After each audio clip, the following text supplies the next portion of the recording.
To tank or not to tank? That is the question.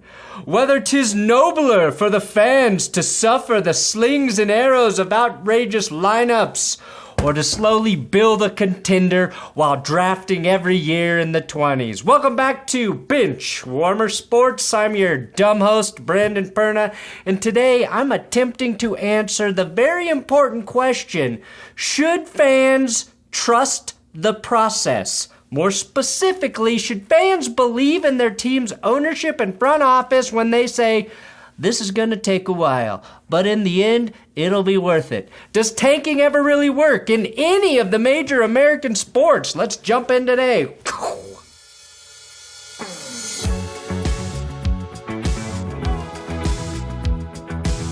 Today's episode is brought to you by Underdog Fantasy. Now, I love the Best Ball Mania tournament, especially since it now has a $3 million prize for first place.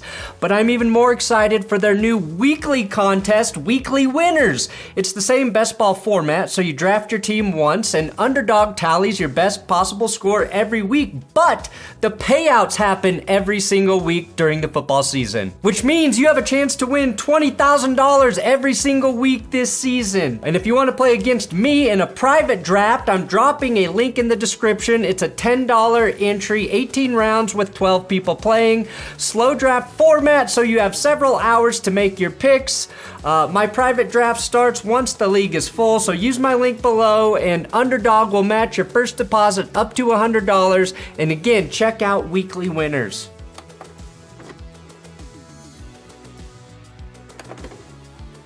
Now, we're talking about tanking or trusting the process because of these recent comments from Joel Embiid. But what can we look forward from Joel Embiid? I just want to win a championship. Whatever it takes. I don't know where that's going to be, whether it's in Philly or, anywhere else. I just want to have a chance. He wants to win a championship in Philadelphia or anywhere else, really. And with those words from Joel Embiid, trust the process, the most famous 3 words in Philly since We the People is officially over. As is fuck you, Santa. 8 years after the phrase was first uttered, the verdict on trust the process is in. It failed. It flopped. Worse than James Harden, the biggest dupe since Theranos. Pack up your Hinky Died for Our Sins t-shirts, put away your dork Elvis signs.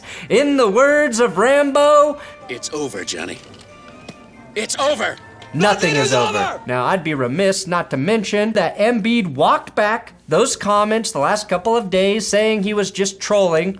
Sure, and Paul Pierce was just trolling when he admitted this on national television. I have a confession to make. Whoa. I just had to go to a bathroom. Need a wheelchair? I had to go to the bathroom. But why did you need a wheelchair to get to the bathroom? It was that bad. Something went down. I had to go to the bathroom. You were streaking? Okay. Speaking of shitting himself in the playoffs, the league's reigning MVP, Joel Embiid, appears destined for the Knicks. Probably for some package including Julius Randle, RJ Barrett, Mitchell Robinson, and like 9 crappy first-round picks and 11 meaningless pick swaps. The NBA's trades are insane. After that, the only question remaining will be how many crumble cookies will Philly get for Tyrese Maxey? Because all of a sudden, his timetable and looming second contract don't make much sense on a rebuilding squad whose second best player is Tobias Harris. That's right, 6 short years after the longest, most painful rebuild in sports history, the Sixers appear to be on the verge of rebuilding again. And if they're not, what's the point of the process if you can't keep your MVP happy when you finally have him and build a contender around him? If the Denver Nuggets taught me anything, it's that part of the process is losing in the playoffs. A bunch of times before you get it right. 19, 18, 10, 28. No, those aren't the ages of Leonardo DiCaprio's last 4 girlfriends. Leo would never date a 28-year-old. But the number of Sixers wins from 2013 to 2017. At least when you tank in the NFL, it's usually only a 1-year plan. The same approach I actually took to college. the one-year plan. That interminable 4-year Sixers tankathon, in which they traded away every half-decent asset they had while rolling out G League rosters every night, well, it yielded them the aforementioned Embiid, followed by 3 of the biggest busts in modern NBA history: Jahlil Okafor, Ben Simmons, and Markelle Fultz. Durant, Westbrook, and Harden? 'Tis was not. The end result of all of this intentional losing of ping-pong ball accumulation of 7 years of listening to Brett Brown's annoying Mainer accent, that it's going to be a life memory, that as painful as it feels now, it'll help. It'll help shape his career. Career. I can't even do it. All of this madness resulted in exactly 0 Eastern Conference Finals appearances. 0. They're the Dallas Cowboys of the NBA, and that should piss off Philly fans more than anything. The Sixers owner should absolutely put Jalen Hurts jerseys in the rafters, because if the Eagles weren't good right now, Philly fans would be out of their fucking minds right now. And speaking of the Eagles, Howie Roseman dropped a masterclass in rebuilding, and rebuilding quickly just in the last couple of years. Maybe take note. Philly fans were sold a bill of goods. Be patient, they said. There is no magic pill, they were told. Slow and steady wins the race. And after that waiting around, the only thing the fans were left with is the looping gif of Ben Simmons passing up a layup. Not great. Which is why it's rather hilarious that Josh Harris, who owns the 76ers through his sports entertainment company, Harris Blitzer, will now own the Washington Commanders. Sure, that's a huge upgrade, a huge step up from walking scumbag Dan Snyder, but the very sinister part of me is excited to see Washington fans and Philly fans understanding each other for maybe the first time ever. But here's the thing, I'm not actually anti-tanking. Royally sucking for a bunch of years to accrue a ton of draft capital can work. Just ask this year's Orioles, or the Chicago Cubs, or the Houston Astros. Wait, I said tanking, not cheating, right? Of course, tanking in baseball makes the most sense because until 2023, the draft order was still determined by win-loss record rather than a lottery system. But that doesn't mean tanking can't work in other sports. OKC fans are giddy about their young core, arguably the best in the NBA, which came at the cost of multiple barren seasons. Meanwhile, recent NFL tank jobs, most notably the Browns, and maybe to a lesser degree the Bears, haven't yielded much fruit. Cleveland thought their best way to rebuild was to stockpile 14 draft picks back in 2016.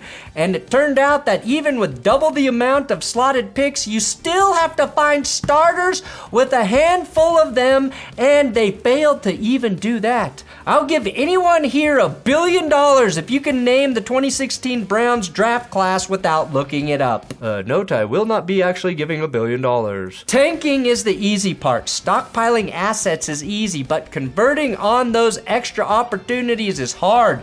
The process is 90% execution. The Chicago Bears are interesting. They have the guy they think is their quarterback in Justin Fields, and after a coaching and front office overhaul in 2022, they realized they didn't have the competitive team they needed to win in the NFL.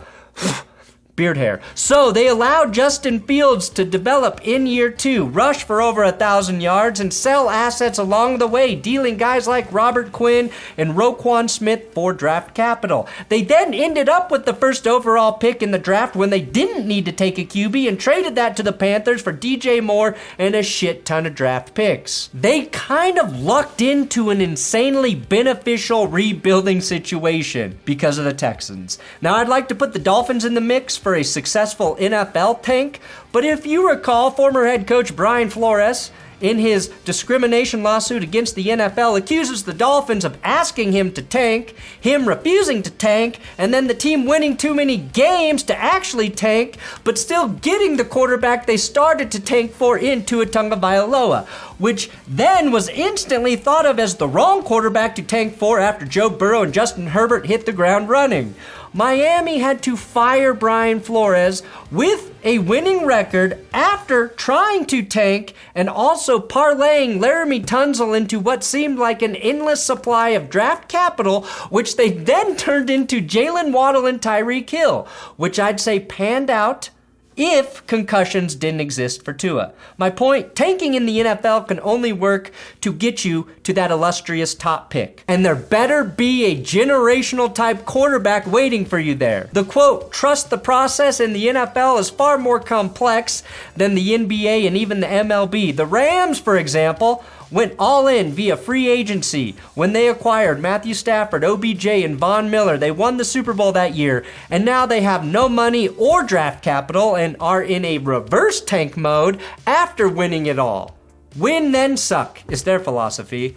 All that begs the question, when ownership asks fans to trust the process, should fans have any trust in said process? The answer to that question is simpler than you think, and it comes down to this.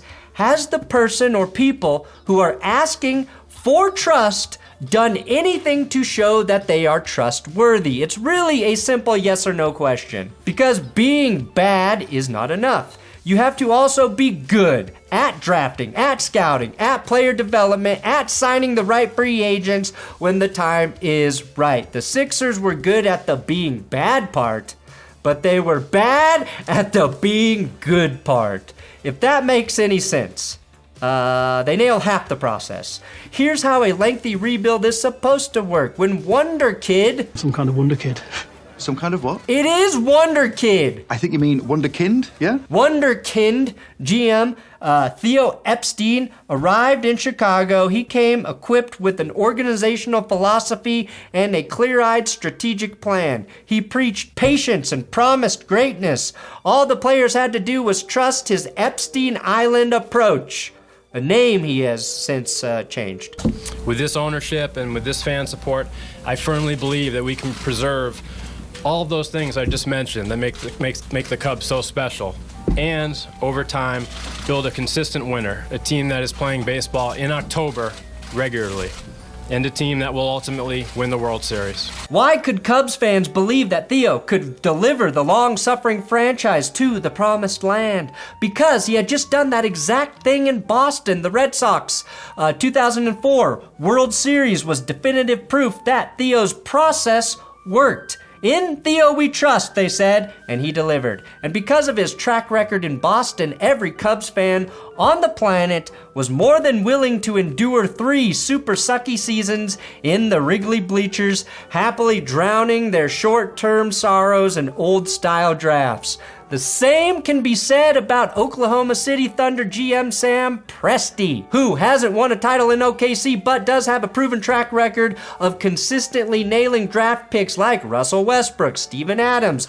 Lou Dort, Josh Giddey, and Jalen Williams, to name a few, as well as consistently winning trades like when he heisted Shai Gilgeous-Alexander and picks for Paul George. In Presti we trust. So far, he's delivering. The latest team to change course from being mirrored in mediocrity to sucking more than Nancy Reagan is the Washington Wizards. Owner Ted Leonsis plucked Sam Presti's right-hand man in OKC, entrusting President Michael Winger and GM Will Dawkins to enact a new process.